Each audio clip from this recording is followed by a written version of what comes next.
नागपुर में राजस्व मंत्री चंद्रशेखर बावनकुळे ने देवस्थान जमीन विवाद पर नया कानून लाने के संकेत दिए। साथ ही हीट वेव और संभावित सूखे को देखते हुए सरकार ने जल प्रबंधन और राहत तैयारियों को तेज करने की बात कही। नागपुर में राजस्व मंत्री चंद्रशेखर बावनकुळे ने देवस्थान जमीन विवाद को लेकर बड़ा बयान दिया। उन्होंने बताया कि पश्चिम महाराष्ट्र और कोकण में 4.5 लाख हेक्टेयर से अधिक जमीन देवस्थान के नाम पर है, जहां देवस्थान कुल और वहीवटदारों के अधिकारों को लेकर लंबे समय से विवाद जारी है। इन विवादों को खत्म करने के लिए सरकार नया कानून लाने पर विचार कर रही है, जिसका मसौदा अगले 2 से 3 दिनों में विभाग की वेबसाइट पर सार्वजनिक किया जाएगा और जुलाई में अंतिम चर्चा होगी। वहीं बढ़ती गर्मी और संभावित अल नीनो प्रभाव को देखते हुए सरकार ने तैयारी तेज कर दी है। देवेंद्र फडणवीस के नेतृत्व में बैठकों का दौर जारी है। जल संरक्षण, पानी की बचत और जरूरत के अनुसार कटौती पर जोर दिया जा रहा है। पानी अड़वा पानी जिरवा अभियान के तहत नागरिकों से सहयोग की अपील की गई है। पश्चिम महाराष्ट्र आणि कोकणमध्ये देवस्थानिक नाम जमिनीचा एक कायदा करून यामधले वाद संपवण्याची गरज आहे।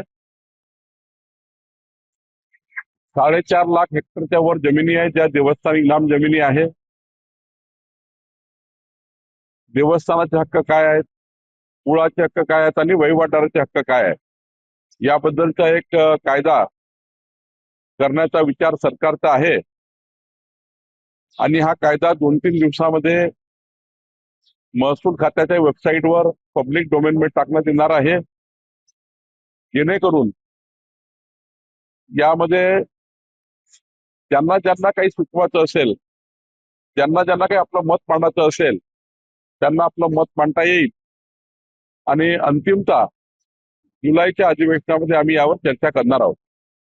माननीय मुख्यमंत्र्यांनी सर्वच पालकमंत्र्यांच्या सूचना दिल्या, त्यामध्ये मी सुद्धा नागपूर आणि अमरावतीची बैठक घेतली आणि या दोन्ही बैठकीमध्ये जलसाठे हे जास्तीत जास्त या ठिकाणी मजबूत करणे, जलसाठ्याचं पाणी साठवून ठेवणे, जास्त खर्च होणार नाही पाण्याचा याची काळजी घेणे, थोडी पाण्याची कपात करणे, असे विविध उपाययोजना या ठिकाणी करावं लागणार आहे। थेंबन थेंब पाणी त्या ठिकाणी वाहून जाण्यापेक्षा ते पाणी थांबवणे आणि जिरवणे याकडे लक्ष आहे। त्यामुळं शेतकरी आणि गावातील सर्व जनतेला माझी विनंती आहे, शहरातील जनतेला विनंती आहे की या ठिकाणी पाणी यावर्षी वाचून वापरायचं आहे। खूप या ठिकाणी काटकसर करावी लागणार आहे। याकरता सर्व नागरिकांनी काळजी घ्यावी अशी सूचना आम्ही यापूर्वीच केली आहे आणि रोजच्याच प्रशासकीय कामकाजामध्ये अल नीनो आणि त्यावर होणाऱ्या उपाययोजना याकरता आमचं लक्ष आहे।